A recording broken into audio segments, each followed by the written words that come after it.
dengan kesadaran ini bisa mengalihkan atau bisa untuk diperjalankan Allah Subhanahu wa taala dalam akuan Adam kepada akuannya Allah taala.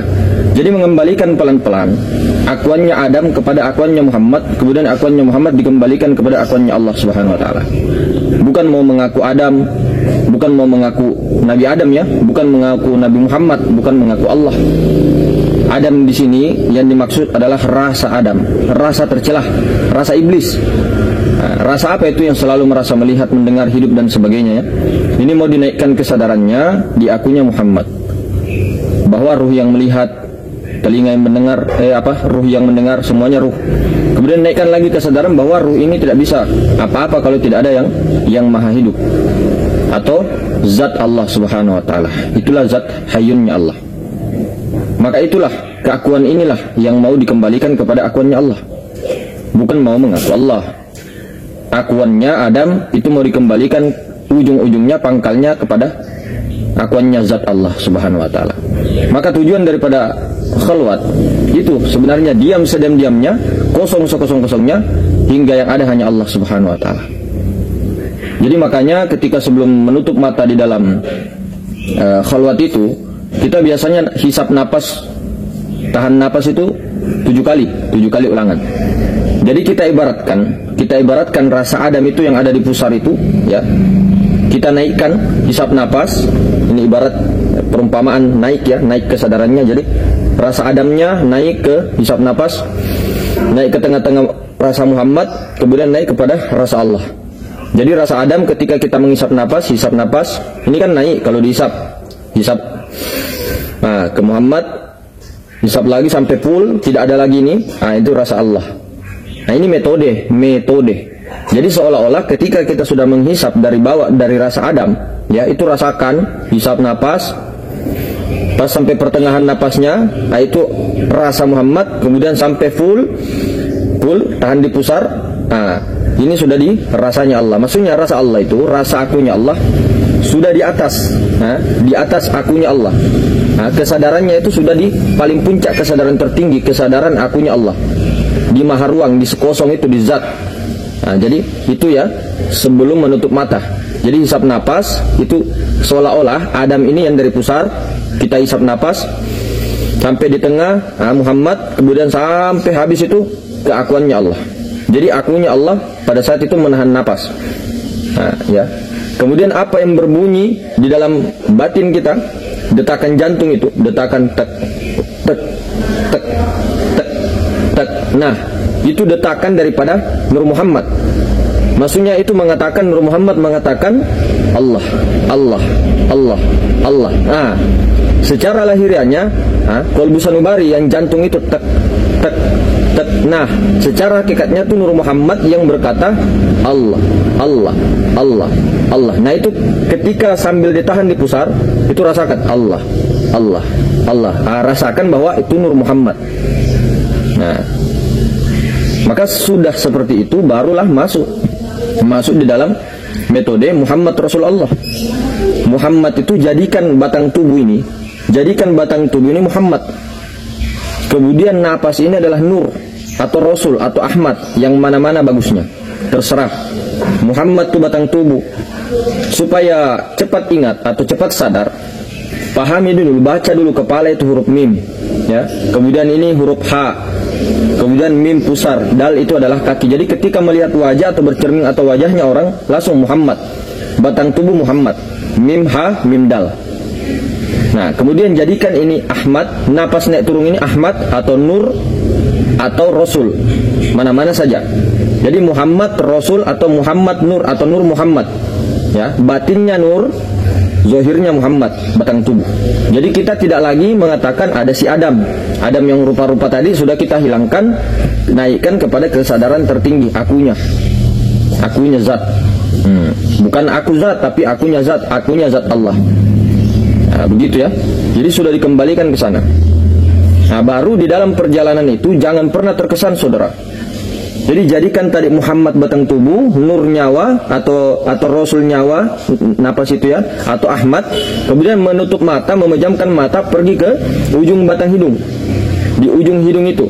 Nah, tapi bukan ujung hidungnya yang diperhatikan, akan tetapi Rasulullah itu. Akan tetapi Ahmad ini yang naik turun.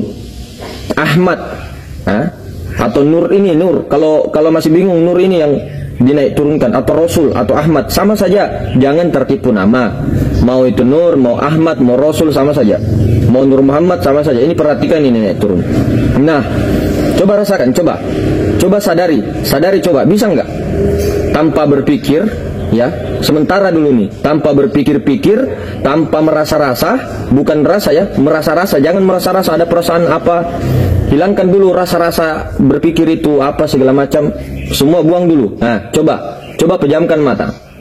Nah, batang tubuh Muhammad, kemudian ini Rasulullah atau Ahmad, ya, atau Nur.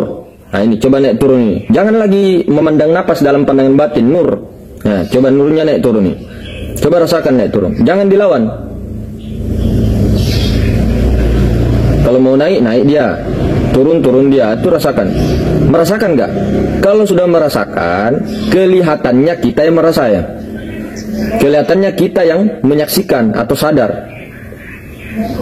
Nah, sebenarnya tuh akunya Allah yang menyaksikan itu. Jadi akunya zat Allah menyaksikan nurnya. Akunya Allah, zat Allah menyaksikan sifatnya, naik turun. Nah, zohir pada batang tubuh. Jadi Nur Muhammad. Nah, kemudian ketika ada suara-suara apapun itu, ya, suara-suara di pikiran atau di khayalan atau suara-suara orang, jangan didengarkan.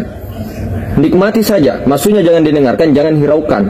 Cukup dinikmati, sadarkan lagi ke Nur Muhammad, segalanya Nur Muhammad, mau suara apapun, suara klakson kah, suara mobil kah, suara apakah, nada dering kah, kemudian di luar itu yang ada ribut-ribut di depan kita kah atau di mana kah, nikmati suara itu daripada Nur Muhammad.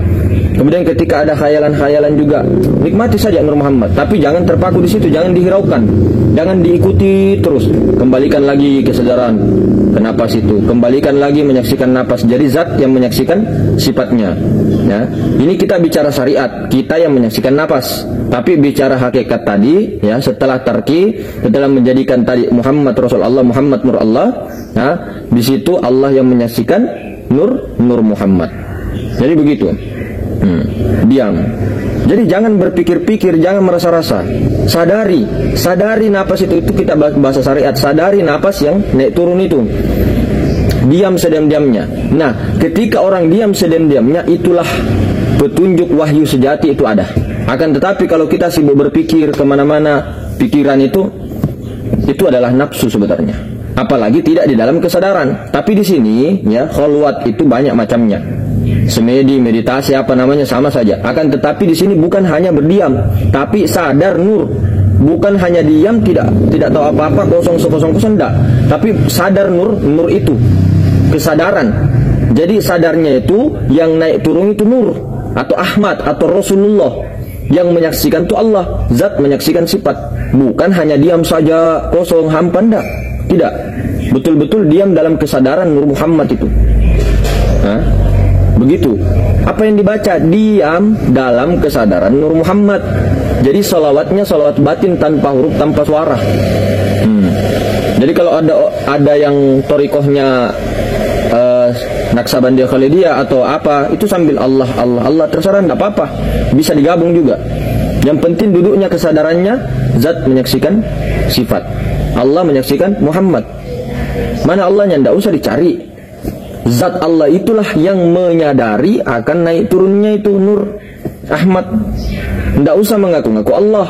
Sadari saja bahwa Allah Ta'ala lah yang menyaksikan dirinya sendiri. Ini sebenarnya pakaian yang sempurna. Karena kenapa?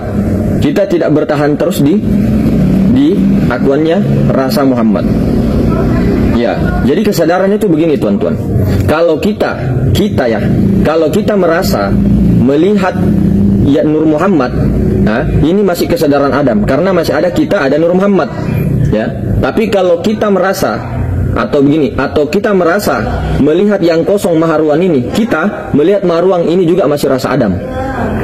Saya ulang, ini masalah dudukannya. kalau kita merasa melihat Nur Muhammad itu yang roh semesta alam, kemudian yang nampak kita, berarti itu masih rasa Adam.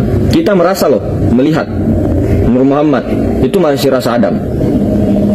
Kemudian yang kedua, kalau kita merasa melihat yang kosong maha ruang, itu masih rasa Adam, karena kita yang melihat. Nah, tapi yang ketiga, ketika kita dudukkan di Nur Muhammad, kita yang Nur Muhammad kemudian menyaksikan Nur Muhammad, nah ini adalah akuannya Muhammad, ini adalah rasa Muhammad. Nur Muhammad kita jadikan tubuh, nyawa Nur Muhammad, kemudian menyaksikan di luar diri Nur Muhammad juga, maka ini adalah rasa Muhammad. Kemudian yang keempat lagi, yang selanjutnya, kita menjadikan tubuh, tubuh hati, tubuh dan nyawa Nur Muhammad, menyaksikan yang kosong adalah zat Allah, itu tetap masih di rasa Muhammad. Nah, kalau sudah dibalik ya, kita menjadikan ininya tadi akuan kita ini yang menyaksikan, akuannya itu adalah akuannya Allah, menyaksikan Nur Muhammad, maka ini adalah anallah, maksudnya ananya Allah, akuannya Allah yang menyaksikan Nur Muhammad. Nah, begitu ya. Jadi kalau kita menyaksikan Nur Muhammad dengan bersirkan, berahasiakan akunya Allah yang menyaksikan Nur Muhammad, inilah akuannya Allah, inilah akunya Allah, inilah rasa Allah Ta'ala. Bukan kita mau jadi Allah, tapi ini rasa Allah. Rasa Allah, kesadaran sir Allah yang menyaksikan sifatnya, yang menyaksikan Nur Muhammad. Bukan ada dua, tapi ini tuh tunggal. Makanya saya bilang zat dengan sifat tidak bercerai. Zat dengan sifat itu bagaikan matahari dengan cahaya, panas dengan apinya, ya, gula dengan manisnya, begitu, garam dengan asinnya, tidak bercerai, saudaraku. Jadi jangan dibilang dua.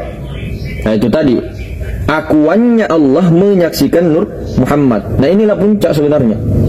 Bukan kita yang merasa menyaksikan kosong, bukan kita merasakan Nur Muhammad, bukan kita, sudah hilang kata-kata kita dalam pandangan basir, dalam pandangan batin. Makanya jadikan dulu tubuh Nur Muhammad, batin Nur, kemudian yang menyaksikan itu adalah Allah Ta'ala, baru bisa. Jadi banyak rasa-rasa kedudukan itu. Yang penting kalau kita menyaksikan itu Nur Muhammad, menyaksikan kosong, itu adalah masih rasa Adam, karena masih ada kita. Tapi kalau di sini, ya, kalau kita sudah menjadikan terlebih dahulu, menjadikan dalam pandangan kesadaran bahwa Nur Muhammad yang melihat, Allah yang dilihat, atau maha ruang, atau zat itu, maka ini kesadaran Muhammad. Nur Muhammad melihat, Allah yang dilihat. Nah, ini kesadaran Muhammad. Tapi kalau Allah yang melihat, Nur Muhammad yang dilihat, ini kesadaran akunya Allah. Jadi akunya Allah yang melihat, menyaksikan Nur Muhammad. Jadi begitu. Jadi apapun yang terjadi ketika sudah keluar terus diam, jangan hiraukan semua pikiran-pikiran itu, sadarkan saja Nur Muhammad. Nah, tidak usah berpikir-pikir. Nah, di situ nanti ada suatu kretek hati, di situ ada nanti wahyu sejati, ya, yang menjawab semua pertanyaan demi pertanyaan. Itulah sebenarnya Maha Guru. Nah, jadi ketika kita sudah terbiasa dengan itu, kita tidak lagi terpancing di luar. Ada yang kita begini, ada yang ini tidak apalah. Tidak perlu mencampuri urusan orang lain lah, urusan tetangga lah, urusan inilah. Kita selalu kepo lah, inilah, selalu bicarakan orang aja terus. Dengan dalih ini A B C D. Nah, ini berbahaya karena masih ada orang dalam pandangannya. Selama masih ada orang, selama dia jadi orang, selama dia masih jadi makhluk, maka semuanya makhluk. Tidak akan pernah ada Allah. Tidak akan pernah, saudara. Meskipun Allah itu Maha Tunggal, meskipun loh, akan tetapi di dalam pandangannya tidak akan pernah ada. Dan dia tidak termasuk orang yang mengenal Allah. Dan kita ini tidak termasuk orang-orang yang dijanjikan Allah, orang-orang yang ditolong Allah. Begitu, karena masih ada rasa-rasa makhluk. Jadi Allah tidak akan pernah ada, saudara. Tidak akan pernah. Perasaan kita aja yang sudah makrifat, perasaan kita aja yang sudah ada rasa-rasa kita ini wali Allah. Apalagi mengatakan, oh saya ini harus kasih hidayah dia orang, atau dalam pandangan egonya tidak terasa, tipis sekali. Oh itu orang harus dipahamkan begini, tidak ada, tipis sekali itu ego. Makanya kenapa? Ya, tidak ada cerita-cerita para wali Allah Subhanahu wa taala itu lebih dari 124.000. Kalau orang-orang makrifat, meskipun tanpa wali 124.000 itu bisa saja ditarik oleh Allah, yang didudukkan di makrifat, di pengenalan kepada Allah, ya. Banyak itu, banyak. meskipun bukan wali. Akan tetapi yang wali yang dimaksud 124.000 itu sulit, saudaraku. Sulit sekali.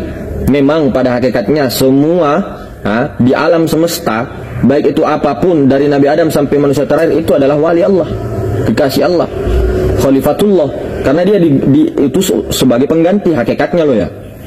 Akan tetapi kita ini bicara mengenai 124.000 itu tajallinya daripada 124.000 nabi, nurnya bertajalli ke 124.000 sahabat, bertajalli lagi kepada wali-wali 124.000 sampai di akhir zaman kelak.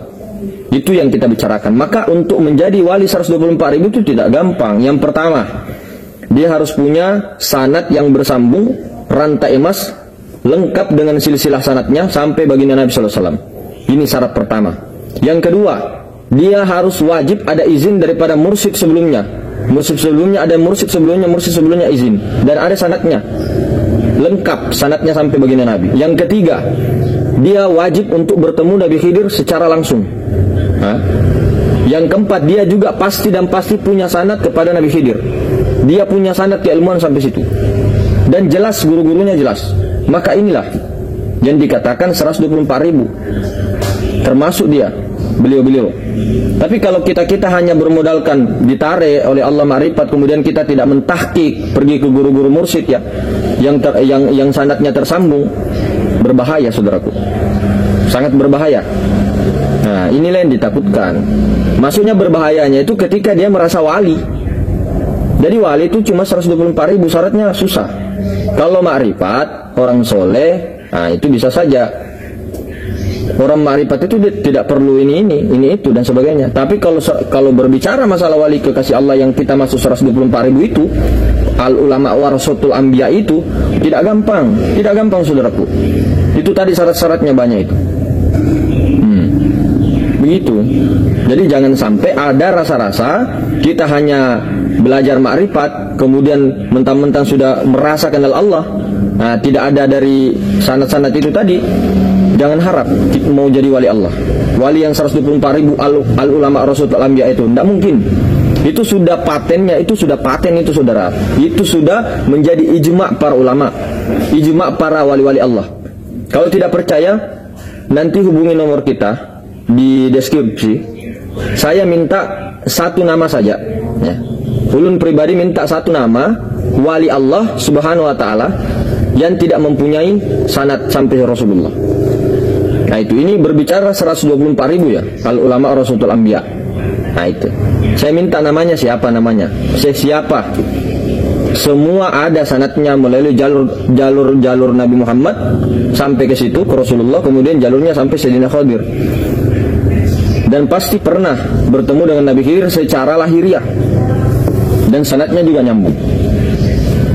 Begitupun dengan Nabi Muhammad SAW, Rasulullah juga begitu. Jadi kalau untuk wali itu tidak hanya kita dibayat ditalkin kemudian jadi wali, tidak disyahadatkan, tidak segampang itu, tidak segampang itu. Makanya kenapa saya ini angkat ini wali-wali, karena banyaknya sekarang ya saudara-saudara kita.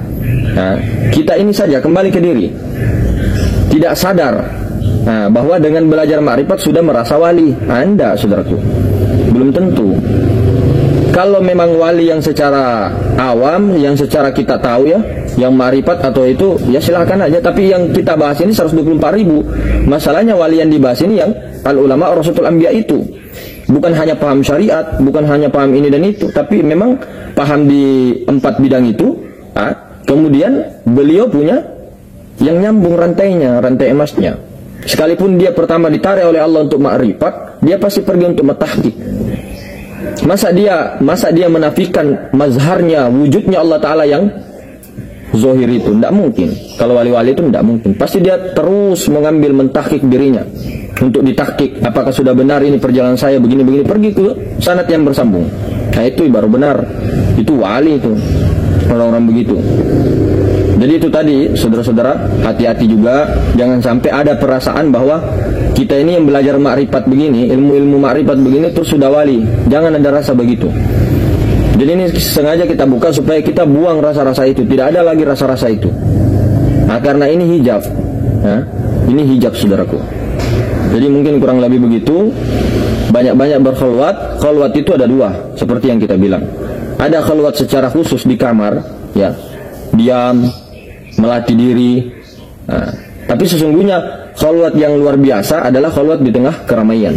Akan tetapi dengan sadar, khalwatnya itu bukan berarti kita diam aja terus tidak ngomong-ngomong, bukan. Berbicara, bengomong, bekerja, semua dalam kesadaran. Nah, itulah khalwat yang secara ramai-ramai. Nah, maka latihannya di khalwat secara sunyi-sunyi. Maka praktek-prakteknya selain khalwat apa sih? Ya dengan berwudu, dengan syariat itu loh, ilmu-ilmu syariat kalau dipraktek itu jadi kayak sholat, nah, kayak berwudu, kayak istinja, semua aktivitas, bahkan semua aktivitas meskipun berjalan, semua makan, bekerja, semua itu bisa dalam praktek itu sebenarnya. Kalau orang bilang mana prakteknya, prakteknya itu ya kembali kepada diri sendiri. Semua apapun yang saya bicarakan dari awal sampai akhir, meskipun saya mengatakan ini praktek, itu bukan praktek. Karena kenapa? Prakteknya kembali kepada diri. Kalau bapak-bapak, ibu-ibu yang mendengar ini kemudian mempraktekkan, menyadari bahwa oh begini Allah Rasul Muhammad atau Allah Nur Muhammad, menyaksikan Allah, menyaksikan Nur Muhammad, itulah baru praktek. Tapi kalau saya bicara begini semua teori, tidak ada yang tahu saya ini mengamalkan apa tidak. Barangkali kan saya cuman pintar ngomong aja kan, ngomong tong kosong nyari bunyinya. Iya, tidak apa-apa, memang begitu. Karena kita ini orang bodoh kan, maksudnya Adam ini memang bodoh semuanya kan, kita tahu. Jadi kalau kita selama masih memandang makhluk yang berbicara, buang ma'rifatmu, rasa-rasa itu buang. Kalau masih ada pandangan makhluk. Jadi meskipun tukang sampah kita lihat, lihat di situ afalnya Allah, asmanya Allah, sifatnya Allah, zatnya Allah. Lihat itu, zat, sifat, asma, afal itu yang bernama Allah. Ismu zat itu memang nama daripada zat. Zat itu daripada Allah. Zat itulah Allah. Tapi zat ini punya sifat asma dan afal. Inilah sempurnaannya Maha Tunggal, saudara-saudaraku. Jadi melihat apapun semua adalah af'alullah, semua adalah asma Allah, semua adalah tunggal ya, termasuk kepada diri. Semua adalah sifatullah, semua adalah zat Allah Subhanahu wa ta'ala. Yang mana zatnya meliputi segala sesuatu, maha suci. Di atas, di bawah, di kanan, di kiri, di depan, belakang, di dalam, di luar. Itu zat. Di luar, di dalam, dan pada batang tubuh yang jadi itu. Karena itu yang jadi, zatnya. Nah, cuma ketika dia berbentuk menjadi sifat. Nah, seperti itu saudaraku. Jadi perlu ini ya, pengkajian. Jangan terlalu banyak berpikir. Jangan terlalu banyak berpikir, duduk-duduk melamun, tafak, berpikir begini, duduk-duduk ya, sambil udut, sambil sambil merokok, duduk-duduk, pikir oh begini. Tidak usah kalau mau dipikir-pikir. Kalau pertanyaan yang mendalam itu diam saja. Tidak usah bertanya-tanya kebanyakan. Diamkan itu pikiran, sadarkan kepada Nur Muhammad. Allah menyaksikan Muhammad, Allah menyaksikan Muhammad, Allah menyaksikan Muhammad. Pada naik turun itu diam. Di situ nanti tiba-tiba timbul wahyu sejati, oh ini tak kejawab semua. Apapun persoalan, mau itu persoalan apapun itu, ketika kita itu dalam keadaan gelisah, dalam keadaan apapun itu kalau kita diam, sadar, nanti ada sendiri. Bukan kita diam, oh iya, berpikir. Enggak, boleh juga sambil ongkang-ongkang kaki atau main gitar tapi sadar. Itu nanti tiba-tiba ada. Atau kita seperti begini melamun tapi dalam sadar Nur Muhammad tanpa berpikir. Itu nanti akan ada intuisi yang pas, wahyu sejati itu loh. Akan muncul wahyu sejati daripada Sang Maha Guru. Jadi artinya orang itu kalau sudah diam, dia diam ya, betul-betul disitulah kalam Allah yang tanpa huruf, tanpa suara, tapi bisa dibaca, bisa didengar. Bukan berupa huruf loh, bukan berupa suara, tapi bisa terdengar. Bingung lagi kalau mau menafsirkannya. Paham sendiri nanti. Mungkin begitu saudara-saudaraku. Jadi tetap dimesrakan. Allah menyaksikan Muhammad, Allah menyaksikan Muhammad, jangan ragu, bukan mengaku Allah, Allah Ta'ala sendiri. Mana sih dalilnya? La ilaha illallah. Sifat maknawiyah itu ditujukan kepada zat. Yang mana sifat maknawiyah? Kaunuhu muridun, kaunuhu qadirun, kaunuhu alimun. Paham gak artinya itu? Kaunuhu hayyun, kaunuhu sami'un, kaunuhu basirun, kaunuhu mutakallimun. Artinya apa sih? Kaunuhu, ya Allah ya Karim, itu zat yang melihat, yang mendengar semua. Itu zat hayyun. Cuma dia mengutus kepada Rasulullah. Rasulullah itu napas, nyawa. Ahmad, nur yang naik turun ini menjadi nyawa, sehingga bisa dia melihat. Terjadilah sifat ma'ani, kudroh, irodah, ilmu, hayat, sama, basor, kalam. Begitu. Apalagi yang mau dipikir? Sudah jelas saudaraku, ilmu ini sudah terang, jelas, pas.